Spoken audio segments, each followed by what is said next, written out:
किसी बच्ची का अगर बलात्कार हो जाए तो एक अंदर से गुस्सा आता है उस टाइम कि मैं जुडिशरी वाला काम कर दूँ, अभी इसका इनकाउंटर करके ही देता है। कहीं ऐसा होता है या तो आपके पेरेंट्स हो सकते हैं या आपकी सोसाइटी में कोई ऐसा व्यक्ति हो सकता है जिसको देखकर आप लगता है कि भाई ऐसा बनना है हमें। तो मेरे लिए मेरे फादर थे। एक सरकारी नौकरी का सपना हमारी साइड में होता है। देखेंगे तो वहाँ आर्मी में जाने का एक बहुत बड़ा कल्चर होता है। आपको 3 से 4 बजे के आसपास, सुबह मॉर्निंग की बात कर रहा हूँ मैं, सड़कों पर लाइनें लगी मिली पड़ेंगी। तो मोटिवेशन वैसे कुछ होता नहीं है, दरअसल मेरा मानना है वो एक इंजेक्शन की तरह होता है। 10-15 दिन, महीने तो चलेगा, फिर वो ख़त्म हो जाएगा। यूपीएससी को लाइफ नहीं मान लेना है, लेकिन अगर मौका मिलता है।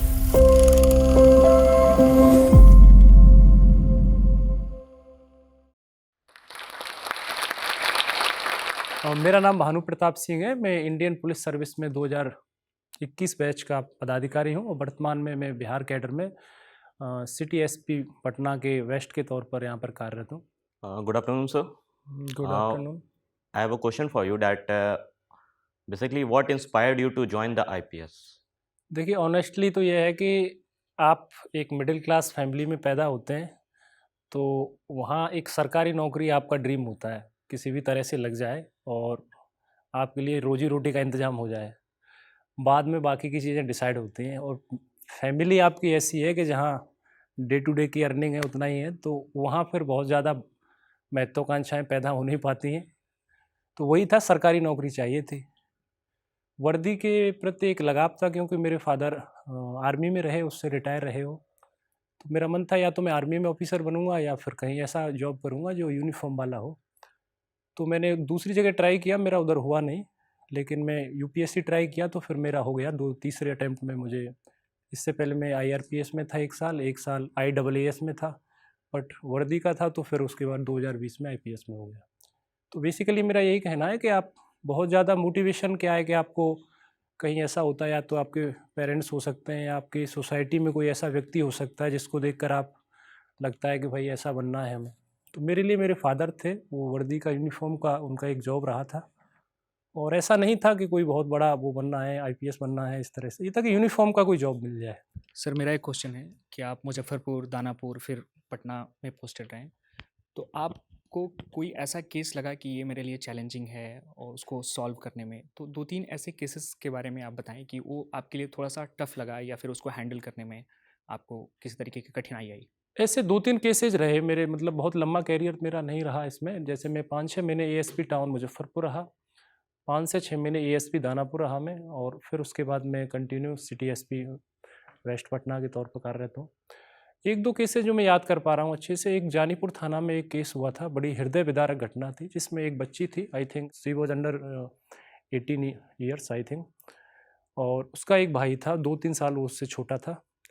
बच्ची शायद 14-15 साल की रही होगी और उसका भाई 10-12-8 साल का जितने का रहा होगा।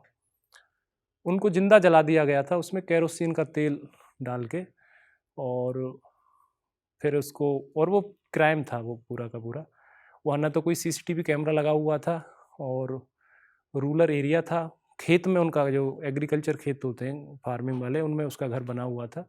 वहाँ उसको बड़ी मुश्किल से हम लोगों ने निकाला था, एफएसएल की टीम आई थी, तो एकदम ब्लाइंड केस था वो, बड़ा चैलेंजिंग लगा था, उसको हम लोग डिटेक्ट किए थे। एक केस मुजफ्फरपुर में मुझे याद आ रहा है कि मैं जब एएसपी टाउन था तो वहाँ पर मेरे ऑफिस के थोड़ा सा आगे 700-800 मीटर का दूरी होगा डिस्टेंस, थाना भी पास था, टाउन थाना जो था, वहाँ एक डेड बॉडी को कुछ लोगों ने वहीं पर रात्रि के अंधेरे में फेंक दिया था, और वहाँ भी कैमरा वैमरा हम लोगों को नहीं मिला था, तो उसको हमने जो कम्बल डाला था उसमें ही कम्युनिटी पुलिसिंग, जैसा मैं बता रहा था अभी पहले, वो मदद की थी। ऐसे जो पास का लड़का था उसने बताया था कि ये कम्बल उस व्यक्ति के पास हमने देखा था, तो हम लोग उसकी मदद से वहाँ तक पहुँचे थे।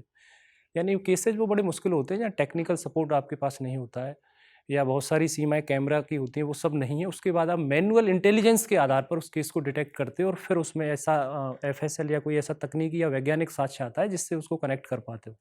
तो ये 2 केस मुझे अभी याद आ रहे हैं। तो ये मोटिवेशन आपको कब आया पढ़ाई के दौरान कि मेरे को यूपीएससी क्रैक करना है और उसके बाद एक आईपीएस अफसर बनना, तो ये क्या मैसेज देंगे आप इसको लेके? मैं वैसे आगरा से मेरा जन्म हुआ है, आगरा में फतेहपुर सीकरी के पास एक गांव था, बट मेरी फैमिली अभी भरतपुर राजस्थान में रहती है वहाँ पे। तो मोटिवेशन मैंने जैसे बताया था कि मेरे फादर आर्मी में जॉब किए थे, उससे वो रिटायर हुए थे, और एक सरकारी नौकरी का सपना हमारी साइड में होता है विशेषकर पश्चिमी उत्तर प्रदेश और ईस्टर्न राजस्थान के कुछ डिस्ट्रिक्ट हैं, भरतपुर, धौलपुर, आगरा, मथुरा, इन वाले रीजन में आप देखेंगे तो वहाँ आर्मी में जाने का एक बहुत बड़ा कल्चर होता है।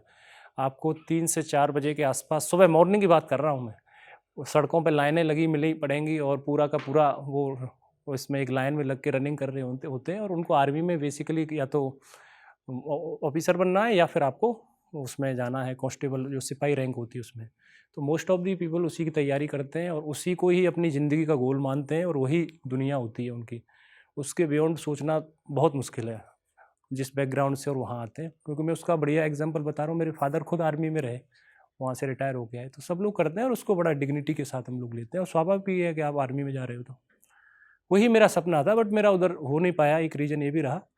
तो मैंने सोचा क्यों ना इधर ट्राई किया जाए, सिविल पुलिस का जो जॉब है यूनिफॉर्म वाला।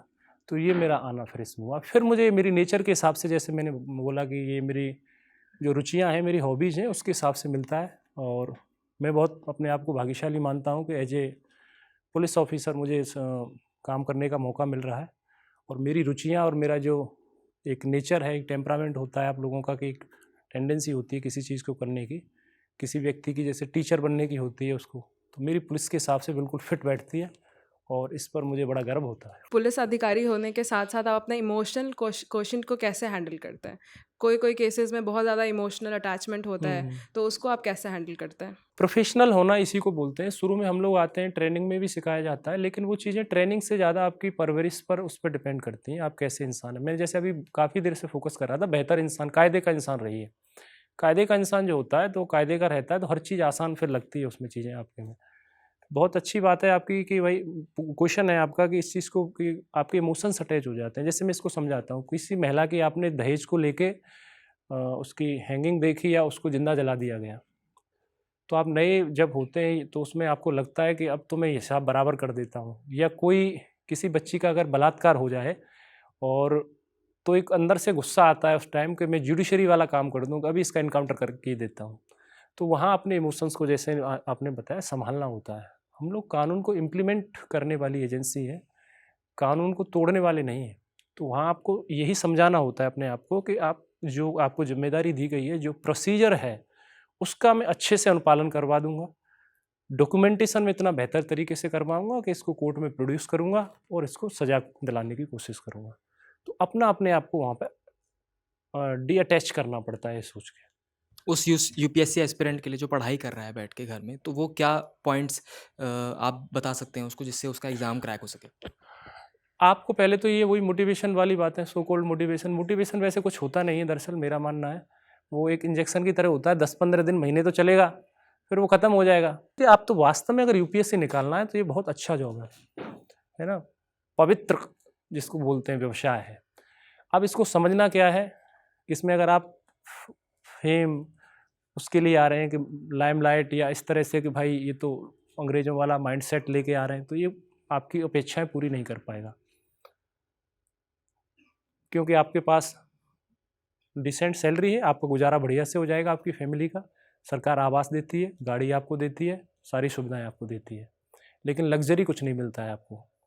डे टू डे की लाइफ है, बहुत बोरिंग लाइफ है। एज ए पुलिसमैन मैं आपको बता रहा हूँ, सुबह जगना है आपको, है ना, फिर ऑफिस जाना है, लोगों से मिलना है आपको, क्राइम हो जाए वहाँ जाना है, लॉ एंड ऑर्डर वहाँ जाए।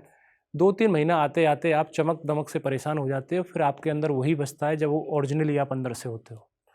6 महीने 7 महीने में जो उस चमक दमक से प्रभावित होके आए थे, तो वो फिर कहीं फन कर रहे होते हैं या अपने का टाइम बर्बाद कर रहे होते हैं या कुछ और कर रहे होते हैं। अगर आप वास्तव में प्यार करते हैं यूपीएससी से या इसके जो जॉब हैं, तो आप वही काम करिएगा जो आप वास्तव में चाहते हैं। इसको मैं और अच्छे शब्दों में इसको बता पाऊँ कि आप अच्छे से एंजॉय कर पाइएगा इस जर्नी को 60 साल तक,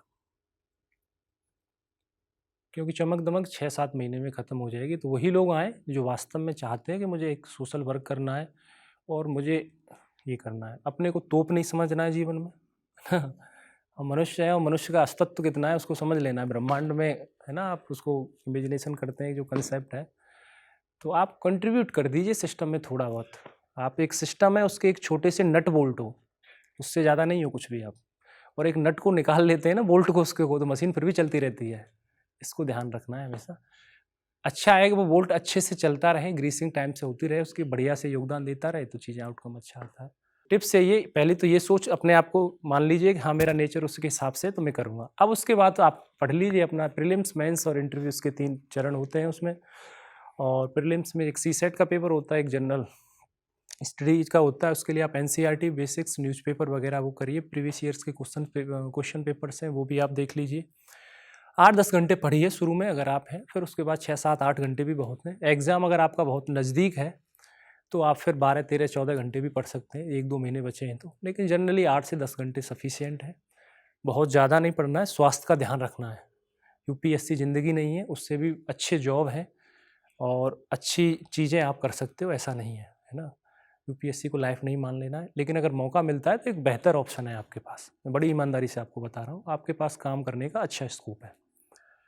दूसरा, फिर मेंस के लिए आप आंसर राइटिंग पर फोकस करिए विशेषकर, क्योंकि कम समय में आपको बहुत सारी चीज़ें लिखनी पड़ती हैं उसमें, और कंटिन्यूस आप करते रहिए उसमें। 3-4-5 महीने टेस्ट सीरीज ज्वाइन कर लीजिए आप, किसी सेल्फ कर लीजिए या किसी कोचिंग वगैरह में आप कर लीजिए। और इंटरव्यू के लिए आप कुछ तैयारी कर लीजिए। बुक की लिस्ट है बहुत सारे टॉपर्स की, और आजकल तो इंटरनेट पर इतना मटेरियल है, आसानी से आपको मिल जाती है। कम पढ़िए, संक्षिप्त पढ़िए, लेकिन थोड़ा सा गहराई से समझ के उसको पढ़ लेना। How many attempts it takes to crack the such a big examination like UPSC? So there's so lot of candidates are appeared for it, and cracking it's a tough job. And the second question, if you permit, so what are your overall strategy? Because there are so many sources are available, whether we will check out the books or it's a vast of sources. So how you compile all these sources and frame a good strategy to crack it? मैंने जो attempt दिए उसमें मेरे 2 attempt में मेरा भी नहीं हुआ था, तीसरे में मेरा हुआ था, तो मेरी रैंक कम थी, मुझे IRPS मिला था, रेलवे पर्सनल सर्विस। उसके बाद फिर IAAS मिला, फिर मुझे IPS मिला। तीसरी बार तीसरे में जो सक्सेस मिली थी मुझे, 5 अटेम्प्ट दिए थे। तो एक जर्नी है, आप जितना अटेम्प्ट है उसमें दे लीजिए, जल्दी हो जाता है तो अच्छा है उसमें, बट कभी आपके कहीं मामला फंस जाता है, कभी मेंस में हो गया या कभी आपका इंटरव्यू में कम नंबर आ गए, तो ऊपर नीचे होती रहती हैं, आपकी चॉइस के हिसाब से आपकी सर्विस नहीं मिलती है। बेटर है जो आप जैसा नेचर है उस हिसाब की मिल जाए तो अच्छा रहता है। ओवरऑल जो स्ट्रेटजी वाली बात कर रहे थे उसको आप रिपीट करिए, क्या आप पूछना चाह रहे थे सेकंड So पार्ट में? actually बहुत सारे सोर्सेज अवेलेबल हैं, वेदर हाँ। हम लोग खुद से सेल्फ स्टडी करें तो यूट्यूब पे बहुत सारे सोर्सेज रहते हैं, और बुक्स के थ्रू हम लोग सर्च करें तो उसमें भी हमारी काफ़ी ज़्यादा टाइम लग जाता है, क्योंकि वास्ट सिलेबस अल्टीमेटली यूपीएससी के होते हैं, नो डाउट। तो सर हम लोग बुक से करें तो टाइम लगते हैं, और कोचिंग जाए तो उसमें भी। तो आपकी क्या मेरा स्ट्रैटेजी ये थी? है कि उसके लिए आपको पहले समझ लेना है कि यूपीएससी चाहती क्या है आपसे। तो सबसे पहले वो है कि वो अपना सिलेबस जारी करती है, वो बताती है कि देखो ये चीज़ हम चाहते हैं। पहले सबसे पहले सिलेबस को बहुत अच्छे से समझ लेना है आपको। दूसरा ये है कि उसको समझने के बाद क्या आप समझ गए हैं उसको, ये अपने आप को चेक करना है। तो उसके लिए उसके जो विगत वर्षों के प्रश्न पत्र हैं उनको देख लेना है आपको। समझने के बाद ही तो पता चलेगा कि मैं आंसर दे पा रहा हूँ कि नहीं दे पा रहा हूँ। आप दे पा रहे हैं तो आप समझ गए उसकी बातों को। यानी कि क्वेश्चन पेपर्स और आपके जो सिलेबस है वो light house of the UPSC है, लाइट हाउस की तरह है। वो बता रहा है कि आपको यहाँ से हम पूछेंगे और इस लेवल का पूछेंगे, इतनी डेप्थ में पूछेंगे, और ये लगभग ट्रेंड रहेगा इस तरह का। 5-6-7 सालों का आप देखोगे कि लेवल ये रहता है जनरली। तो सबसे पहले आपको सिलेबस को पढ़ना है, उसको समझना है, फिर ऐसा उसको ट्राई करना है आपको प्रीवियस ईयर के क्वेश्चन पेपर्स में।